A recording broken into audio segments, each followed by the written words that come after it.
This is the story of Mary Seymour, the lost daughter of Queen Catherine Parr, a mystery buried in silence.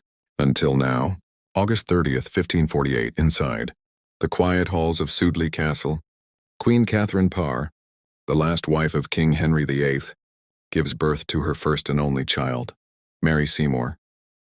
It should have been a moment of joy, but just days later Catherine was dead, taken by childbed fever, a common killer of the age. Mary never knew her mother, and her father? He wouldn't last much longer. Mary's father, Thomas Seymour, was no ordinary man. He was the brother of the late Queen Jane Seymour and uncle to King Edward VI. But ambition has its price.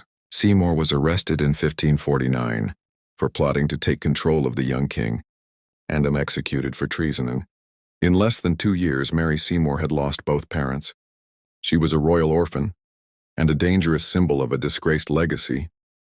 With both parents gone, Mary was placed under the care of her uncle, Edward Seymour, Duke of Somerset, the Lord Protector of England.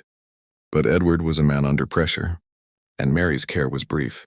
She was next handed to Crown Catherine Willoughby, Duchess of Suffolk, a close friend of Catherine Parr. But then, something strange happened. After 1550, all historical records of Mary Seymour simply stop.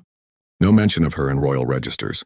No letters, no grave, no death certificate. It's as if the daughter of a queen, someone with royal blood, had never existed. Historians have long debated Mary's fate. Some say she died young, likely of illness. After all, Tudor England was harsh, and even noble children were not immune to disease. But others ask, was Mary deliberately erased? Could the Tudors have seen her as a threat, the child of a convicted traitor, the last bloodline of a politically inconvenient queen? Or did she live under a different name, hidden away for her safety? In the 1800s, a poet and historian named Agnes Strickland claimed Mary had died young and was buried quietly, but provided no proof. Just speculation. One 17th century source even hints that she lived into her teens.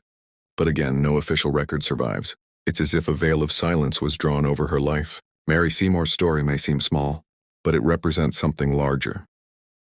The ruthlessness of royal politics, the fate of women and children used as pawns, and the way history often forgets those who didn't fit the narrative. She was born a princess in all but name, and died somewhere, as a ghost in the shadows of power. Somewhere in the mists of time, the truth of Mary Seymour waits, maybe buried under layers of dust or locked away in a forgotten archive. Until then, we're left with a chilling question. What really happened to the lost daughter of a queen? If you found this story as haunting as we did, subscribe for more historical mysteries and forgotten truths, because history never stays buried for long.